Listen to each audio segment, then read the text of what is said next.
حي على الفلاح.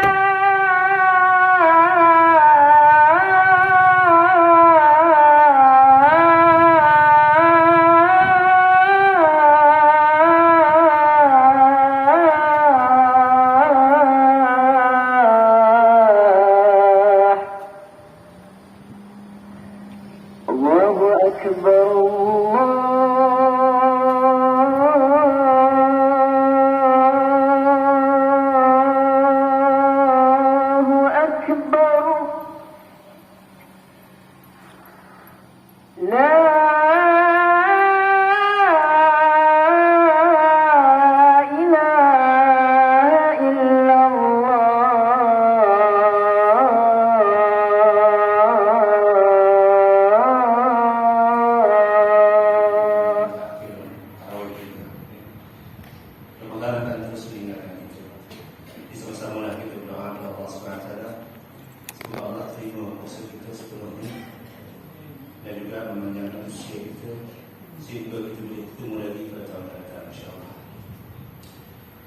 Ada beberapa pengumuman yang saya sampaikan pada malam ini. Pertamanya, dijadwalkan malam ini ada tazkirah Ramadan yang akan disampaikan oleh Yang Bahagia Ustaz Muhammad Hafizin selepas salat witir nanti.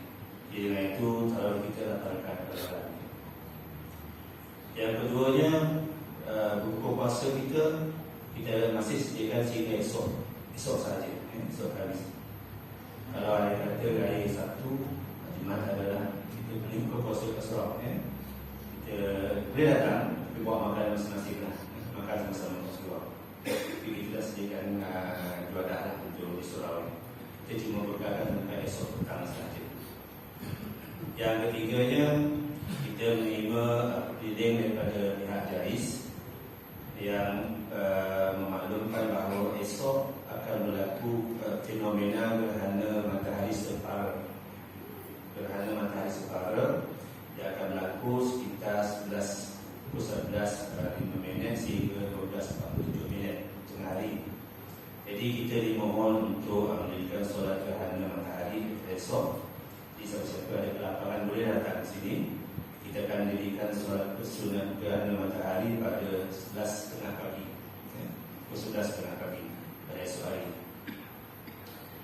Dan yang keempatnya dan terakhir, mengenai program sambutan malam takbir adalah di sini. Program yang kita aturkan ialah selepas solat sunat Isyak kita akan buat takbir arwah dan ikuti takbir ramai di sini. Jadi ikutlah. Kalau berat panjang kita habiskan seorang-seorang takbir, dan kita tak adalah buat macam takbir makruh. Jadi kalau ada tu sendiri yang nak buat silakan. Tapi di surau kita akan buat di sini takbir sampai habis. Kalau berat habis kalau siapa yang ada kat situ sumbangkanlah. Sumbang ke surau masing-masing takbir pada malam sebelum. Jadi kalau boleh kita buat konsep kampung, mesti kita buat pola makanan. Bawalah apa-apa yang ada di rumah kan dah siap digayut bawa banyak. Seorang bawa sikit, kumpulkan keluar, makan sama-sama. Kita raikan malam itu, hidupkan malam itu. Jadi kalau seorang bawa satu, rasanya banyak minum malam itu. Lebih banyak berbiasa. Jadi itu saja yang saya nak maklumkan malam ini. Sekian. Assalamualaikum warahmatullahi wabarakatuh. Assalamualaikum warahmatullahi wabarakatuh. A'udzu billahi minasyaitonir rajim. Bismillahirrahmanirrahim.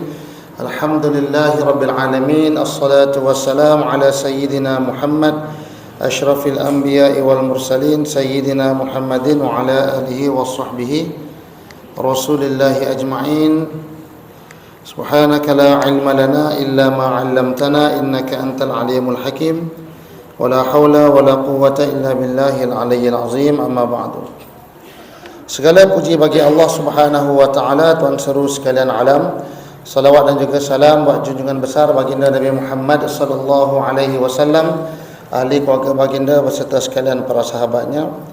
Seterusnya berbahagia Tuan Pengerusi Masjid yang dihormati Tuan Imam serta Tuan Bilal, para alim ulama, tuan-tuan guru yang berusaha seluruh barisan ahli jawatan kuasa, dan akhirnya yang dialalukan tuan-tuan dan puan-puan, muslimin muslimat, hadirin hadirat sidang jemaah yang dirahmati Allah Subhanahu wa taala.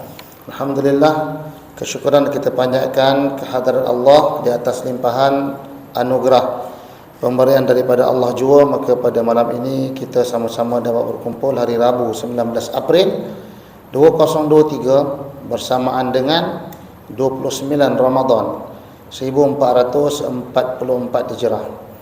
Ini menandakan Ramadan sudah berada di ambang pintu keluar, yakni untuk meninggalkan kita. Berbaki 1 atau 2 hari sahaja lagi, bergantung kepada keterlihatan anak bulan. Jadi bersyukur kepada Allah kerana di saat-saat yang akhir ini Allah masih lagi melurungkan jalan kita berbuat kebaikan. Jadi saya mengucapkan syabas dan tahniah kepada semua tuan-tuan dan puan-puan, masih lagi dapat bertahan, masih lagi dapat bersabar. Bertahan dalam melaksanakan ibadah dan bersabar dalam melaksanakan ibadat tersebut. Sebab dalam ibadat ini melaksanakan adalah satu perkara, tetapi bersabar ketika melaksanakannya adalah satu perkara yang lain pula. Jadi kurang lebih masa berbaki saya diberikan sebanyak 20 minit. Ini menandakan saya akan habis kurang lebih pukul 10 minit malam. Lebih kurang begitulah ya. Kata ada lebih sikit 10 sukulah. Baik. Jadi apabila kita telah sampai ke akhir Ramadan, ada beberapa perkara yang insya-Allah akan kita bincangkan secara ringkas pada malam ini. Iaitu pertama, bagaimana kita mengucapkan selamat tinggal kepada Ramadan. Dia tak boleh biar berlalu begitu saja. Kan, orang panggil biadab. Jadi kalau macam balik kita babai depan pintu. Jadi Ramadan ni nak kena babai juga. Macam mana nak babai tu kita akan bincangkan. Dan walaupun tidak sesuai lah kita nak bincang sebab memang dah nak hujung Ramadan, tapi tetap kita kena bincangkan juga bagaimana menyambut hari raya. Kena simbang juga. Sebab menyambut hari raya itu akan menjadi penanda aras kepada apa yang kita lalui di madrasah Ramadan. Jadi itu insya-Allah kita akan sentuh secara ringkas. Tetapi sebelum itu kita nak merenung satu hadis daripada riwayat Imam Ahmad daripada Abu Hurairah radhiyallahu anhu. Nabi SAW bersabda, yang maksudnya saya tak baca matan ada, tapi kita ringkaskan. Diberikan kepada umatku 5 kelebihan yang tidak diberikan kepada umat yang lain. Ini hadis ini saya ambil daripada kitab Lataiful Ma'arif karangan Imam Ibn Rajab Al-Hambali. Dan diberikan kepada umatku 5 kelebihan yang tidak diberikan kepada umat yang lain dalam bulan Ramadan. Maksudnya umat terdahulu ada bulan Ramadan juga, tapi untuk kita ada special 5 benda yang Allah tak bagi dekat orang lain, dekat umat yang lain. Apakah itu? Yang pertama, bau mulut orang yang berpuasa lebih harum di sisi Allah daripada bau kasturi. Ya? Dan yang kedua, para malaikat memohon keampunan untuk mereka sehingga mereka berbuka. Dan yang ketiga, Allah menghias syurga setiap hari dan Allah berfirman, hamba-hambaku telah menahan kesukaran dan rasa sakit, maka mereka menjadi milikmu, yakni syurga. Syaitan-syaitan dibelenggu. Yang keempat, dan tidak dilepaskan sebagaimana pada bulan-bulan yang lain. Kemudian mereka mendapat keampunan pada malam terakhir Ramadan. Ditanya kepada baginda Nabi SAW, ya Rasulullah, apakah itu malam Lailatul Qadar? Baginda menjawab, tidak, tetapi pahala orang yang beramal akan diberi ganjaran setelah menyelesaikan amalannya itu. Baik, panjang. Kita tak baca matan, kita baca terjemahan saja. Ringkasnya ada 5 kelebihan, saya tak nak bahas panjang, ada kita dah tahu. Bau mulut wangi di sisi Allah, bukan di sisi kawan-kawan. Di sisi kawan-kawan dia tetap masam lah, di sisi Allah saja. Kemudian memohon keampunan. Kemudian syaitan-syaitan dibelenggu. Dibelenggu ni pun dibahas panjang oleh para ulama. Belenggu betul ke dan bagaimana. Kemudian yang penting pemerhatian adalah diberi keampunan pada malam yang terakhir daripada Ramadan. Dan ini kita tengok, boleh kita kaitkan dengan hadis yang lain. Man qama Ramadan, man shoma Ramadana, man qama Ramadana, man qama Lailatul Qadri. 3 benda. Imanan wa ihtisaban ghufira lahu ma taqaddama min zambi. Dia mempunyai maksud yang sama, iaitu orang yang berpuasa, orang yang mendirikan Ramadan dengan qiyam yakni tarawih, orang yang mendirikan malam Lailatul Qadar dengan penuh keimanan, mengharapkan balasan daripada Allah, maka dia diampunkan dosa oleh Allah Subhanahu wa taala. Dan ada soalan, sahabat bertanya, ya Rasulullah, malam Lailatul Qadar ke keampunan tu? Sebab kan Aisyah tanya, Sayyidatina Aisyah tanya, kalau jumpa Lailatul Qadar nak buat apa? Maka Nabi suruh baca doa yang imam kita baca tadilah, Allahumma innaka afun tuhibbul afwa fa'fu anni. Itu doa minta ampun. Dan dalam hierarki atau susunan doa, ulama kata doa yang paling utama untuk kita minta adalah minta ampun dosa sebelum minta benda-benda lain. Itu nombor 1. Nak minta rezeki boleh, tapi rezeki tertahan sebab dosa, kena minta ampun jugalah. Baik. Maka Nabi kata bukan Lailatul Qadar, tetapi ganjaran pahala itu diberi pada malam yang terakhir. Dia macam makan gaji lah, hujung bulan baru cocok Dia belum gaji lagi gaji lepas raya harap bersabarlah. Baik, jadi ringkasnya 3 yang diperolehi ketika di hujung Ramadan. Pertama takwa, kedua keampunan, yang ketiga ganjaran pahala. Keampunan dan ganjaran pahala tadi kita dah sebut. Takwa dalam ayat surah Baqarah ayat 183. Wahai orang beriman, disuruh diwajibkan kamu puasa. Panjanglah, la'allakum tattaqun, supaya kamu bertakwa. Dan ketiga-tiga ini dia ada kaitan antara satu sama lain. Ringkasnya, daripada hari pertama kita puasa sampai hujung, kita nak bukan nak pastikan, yang sepatutnya diperolehi adalah ketiga-tiga perkara ini. Bahkan dalam satu hadis daripada Abu Hurairah, Nabi SAW ketika sedang menaiki mimbar, Nabi membacakan amin, amin, amin sebanyak 3 kali. Maka sahabat bertanya, ya Rasulullah, tadi masa kau naik mimbar, kau baca amin 3 kali. Maka Rasulullah bersabda, sesungguhnya Jibril AS datang kepada aku, lalu dia berkata, siapa yang bertemu dengan Ramadan tetapi tidak diampunkan baginya, maka dia dimasukkan ke dalam neraka serta dijauhkan daripada rahmat Allah. Maksudnya kita tak tahu, kita bergembira hari raya, sebenarnya kita dah ada dalam rekod masuk dalam neraka, jauh daripada rahmat Allah. Itu Jibril dia cakap, tapi yang menakutkan adalah Nabi aminkan sebutan Jibril alaihissalam. Ringkasannya adalah yang kita inginkan daripada Ramadan, daripada awal, adalah 3 perkara tadi: takwa, keampunan dan keampunan pada segala dosa, dan pahala dan juga ganjaran. Maka kita kena mengambil satu pendirian seperti mana pendirian salafus soleh, dengan arti kata, betul kita berpisah dengan Ramadan, kita rasa gembira dengan menyambut hari raya, tetapi dalam hari-hari yang terakhir ini, di samping kita jangan mengabaikan masa, ada 1 hari lagi kan. Jangan lupa dunia lah. Berakit-rakit dulu, berenang-renang ke tepian. Ayuh beribadat dahulu. Persiapan raya boleh buat kemudian. Belah pagi boleh buat malam ibadat. Baik. Sedih dan sebagainya. Tetapi para salafus soleh, satu perangai mereka ini adalah mereka sangat berharap amal mereka diterima dan sangat takut amalan mereka ditolak. Dan ini Imam Ibn Rajab Al-Hambali menukilkan dalam kitabnya Lataiful Ma'arif, memetik firman Allah Subhanahu wa taala, walladzina yu'tuna ma ataw wa qulubuhum wajilatun. Dan mereka yang memberikan apa yang mereka berikan dengan hati yang penuh rasa takut. Mereka berikan dengan sepenuh hati amal ibadat mereka, tapi mereka takut sebab mereka tak tahu Allah terima ke tidak. Kerana itu, kata Sayyidina Ali karamallahu wajhahu radhiyallahu anhu alaihi salam, jadilah kita orang yang diterima amalannya, kerana orang yang diterima amalannya itu lebih penting daripada beramal dengan satu amalan. Maksudnya, dalam kita beramal, yang kita nakkan adalah amal tu diterima. Ramai orang dia beramal, dia tak peduli pun Allah nak ke tidak, dia buat saja. Syarat-syarat tak tengok.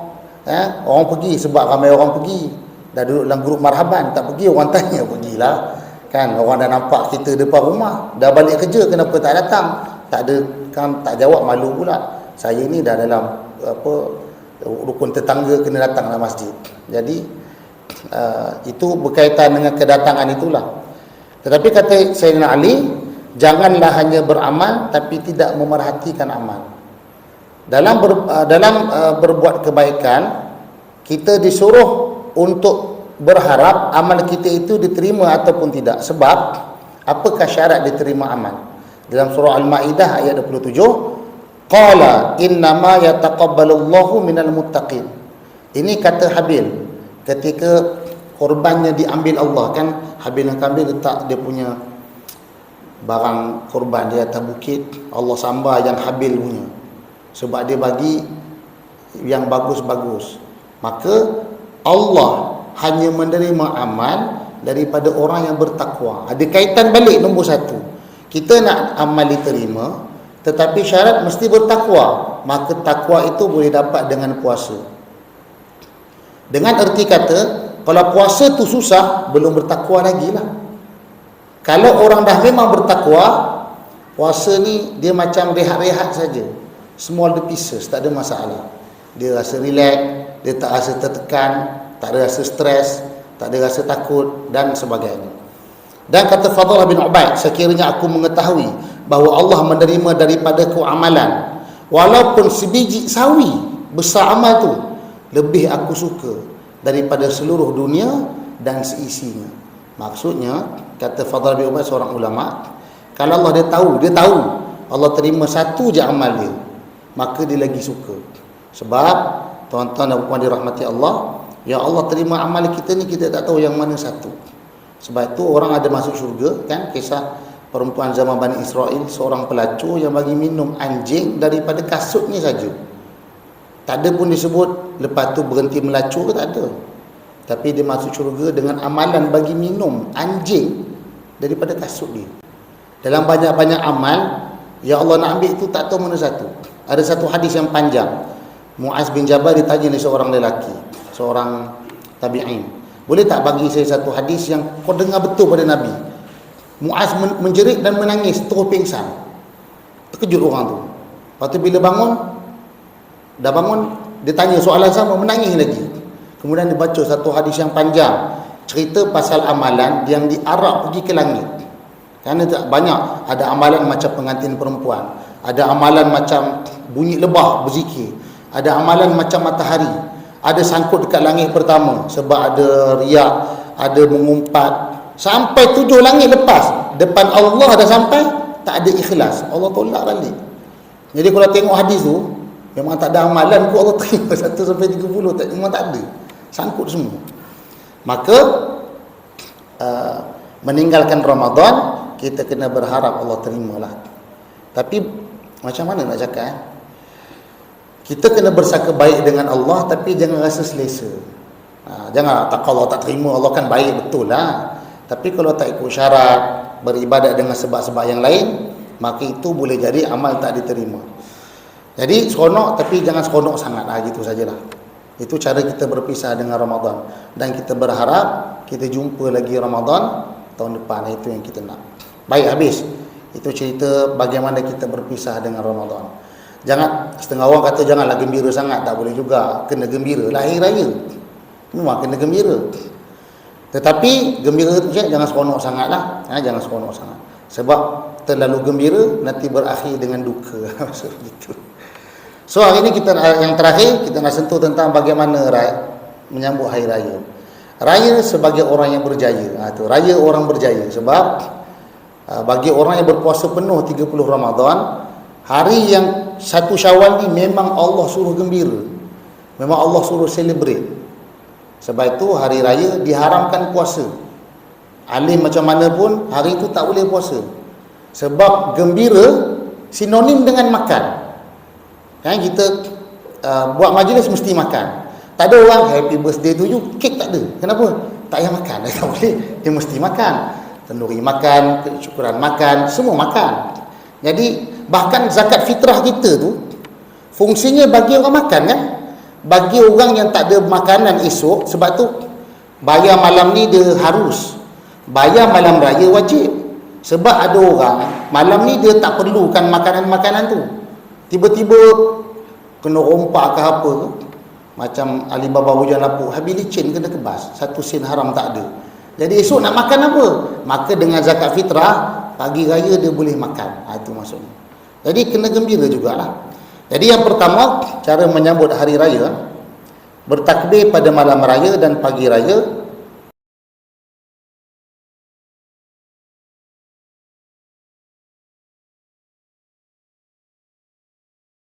Semua disuruh bertakbir.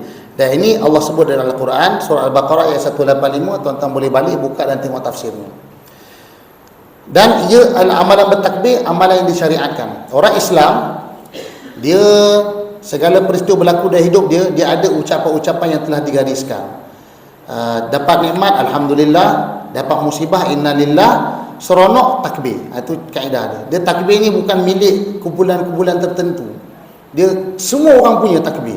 Tak ada masalah. Setengah orang dia allergic takbir. Takbir je dia rasa dia masuk kumpulan tertentu. Tak boleh. Takbir tu orang Islam punya mana-mana pun. Kemudian disunatkan juga bertakbir di sepanjang perjalanan. Ini esok pagi raya tu, daripada rumah datang ke masjid kena bertakbir sepanjang jalan. Takbir. Dan disuruh bertakbir kena suara kuat. Sebab takbir ni syiar. Syiar ni lambang. Dia beza Macam pasang Quran dekat speaker, kita boleh suruh perlahankan. Boleh. Sebab dia mengganggu orang. Baru ni ada tular video kan. Ada seorang rakan kita daripada bangsa Cina mengamuk kat surau, tendang-tendang pintu. Perbuatan tendang pintu tu memang salah. Tapi dia punya komplain valid. Bila speaker tu pasang luar, ganggu dia, ganggu. Dan ingat, hak jiran ni ada dalam agama. Nabi sebut, siapa yang beriman dengan Allah, beriman hari akhirat, kena hormat jiran, walaupun bukan Islam. Sebab itu mengaji boleh perlahankan. Tapi azan tak boleh. Sebab azan adalah lambang. Maka hari raya disuruh takbir, sebab itu lambang. Tak ada orang boleh suruh kita diam. Memang kena takbir. Baik. Jadi yang pertama takbir lah. Yang kedua, kena hidupkan malam raya. Malam raya tu kena hidupkan. Bukan hidupkan dengan main mercun. Mercun halal semua sekarang. Bakar macam-macam lah. Saya tak nak ulas panjang, nanti orang marah pula.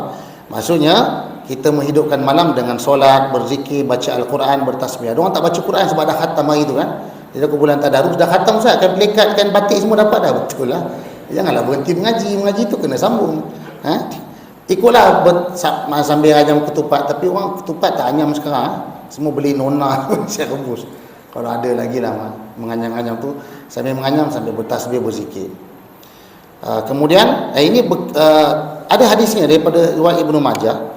Nabi bersabda, siapa yang hidupkan malam hari raya dengan ikhlas kerana Allah, maka hatinya tidak akan mati pada hari orang yang hatinya telah mati. Jadi malam raya kena hidupkan dengan ibadat, zikir, tasbih, lebih lah. Jangan tengok TV jangan. Yang ketiga, mandi sunat hari raya. Mandi sunat hari raya, dia punya cara sama macam mandi wajib. Maksudnya, kena ratakan air seluruh badan. Cuma niat saja beza. Dan kita tak mengangkat hadas. Cuma selepas mandi, memakai bau-bauan adalah digalakkan juga, wangi-wangi. Sebab berlawanan dengan Ramadan. Ramadan kan kita makruh pakai minyak wangi. Falsafahnya adalah puasa menghalang nafsu. Dan nafsu suka pada yang wangi.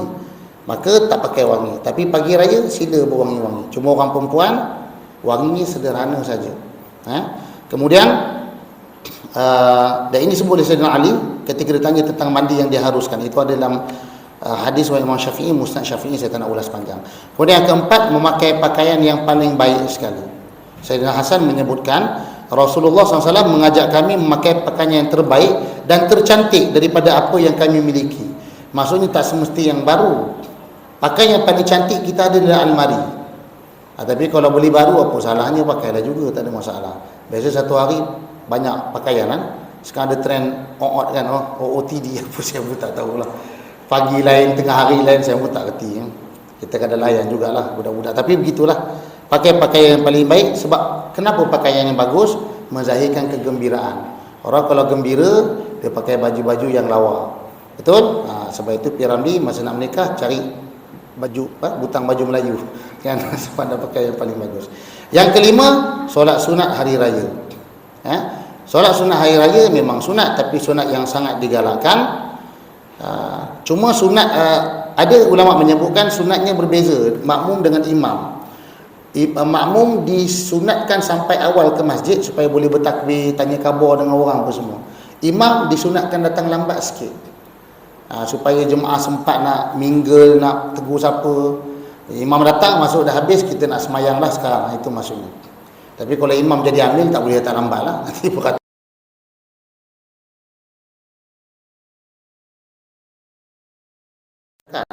dia masa afdal, tapi tak praktikal zaman sekarang. Kalau nak bayar live tu, boleh bayar online lah. Tapi ringkasnya itu. Dan sunat juga pergi jalan lain, balik jalan lain. Kenapa? Rasionalnya kita jumpa orang yang berbeza untuk ucap selamat hari raya. Tapi ucapan selamat hari raya okey, tapi ada ucapan yang lebih bagus, kita akan sentuh kemudian. Baik, kemudian kalau tak solat sunat hari raya pun disunatkan juga datang ke masjid. Ada perempuan yang cuti boleh datang dengar khutbah. Khutbah tak wajib, boleh balik. Tapi nampak gelojoh sangat, duduklah kejap dengar. Duduk dengar, tapi kalau tak dengar pun tak apa. Sebab ada hadis menyebutkan, hadis Nabi dah habis khutbah, orang nak balik, tapi Nabi tengok ada sekumpulan perempuan yang duduk luar masjid, orang tak masuk masjid bersembahyang. Nabi datang dan Nabi ulang balik khutbah depan jemaah perempuan yang tak masuk tadi. Jadi dia lebih pada peringatan sajalah. Kemudian makan sebelum keluar. Ini ada hadisnya daripada Anas bin Malik. Nabi tak keluar pagi hari raya melainkan menjamah kurma tamar dalam jumlah yang ganjil. Disebut tamar. Bila tamar, kalau kita makan kurma pahala, tapi kalau makan tamar dia jadi sunat dan sunnah. Tamar ni adalah kurma yang kering. Kalau rutab tu yang basah-basah tu kan. Tamar yang kering, makan yang itu. Dan jumlah yang ganjil. Jangan santak sampai sepinggan, memang tak datang masjid lah. Kita tengok 3 biji saja. Yang lain suruh dalam peti ais ke dalam peti dulu. Kemudian yang ketujuh, menzahirkan kegembiraan dan keceriaan. Sebab itu kalau boleh janganlah pasang lagu sedih. Bila tiba memang menangis lah. Janganlah pasang lagu nangis. Sebab itu nak gembira. Betul lah awak dah tak ada mak ayah kan. Tapi gembira lah, sebab itu gembira. Dan ini berdasarkan kepada kalam Imam Al-Hafiz Ibn Hajar Al-Asqalani, menzahirkan perasaan gembira pada hari-hari perayaan adalah syiar Islam. Itu memang disuruh agama. Bayangkan, orang lain punya agama pun kita gembira. Orang lain punya agama kita cuti, bonok-dori semua ikut berharap. Tiba-tiba agama raya kita sedih, tak ada mood lah tahun ni, makanan mahal. Tak boleh lah macam tu. Raya orang lain bukan syariat awak suka. Raya awak sendiri awak sedih pula. Tak boleh lah, kena seronok. Buat-buat seronok, tak seronok pun buat-buat seronok lah. Baik. Kemudian, dan antara cara menzahirkan keceriaan, jumpa orang, selamat hari raya. Dan ucapan yang sunnah adalah taqabbalallahu minna wa minkum. Itu ucapan yang sunnah lah. Dan apa maksud dia? Semoga Allah menerima amal kita dan juga amal kamu. Dan kita jawab minna wa minkum taqabbal ya karim. Bolehlah kita amalkan.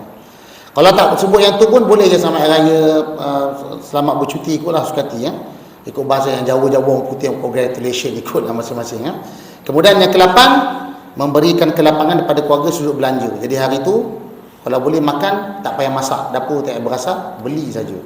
Kalau boleh lah. Ni cadangan saja. Jangan marah lah para suami. Ustaz ni duit raya bagi, baju raya saya beli lagi, botak kepala. Mana nak gembira keluar duit, memang tak gembira lah. Ni cadangan saja, jangan marah. Kerana apa? Kerana membelanjakan nafkah memang dapat pahala. Dia tidak khusus pagi raya, betul. Tapi ada satu hadis menyebutkan amalan yang paling utama. Umar Khattab tanya pada Nabi, apakah amalan paling utama? Nabi sebut memasukkan kegembiraan pada hati orang mukmin. Itu paling bagus. Jadi kalau belanja, makan sedap, itu memang orang suka. maka disuruh buat lagi-lagi pagi raya. Dan kalau buat pada ahli keluarga lebih disukai.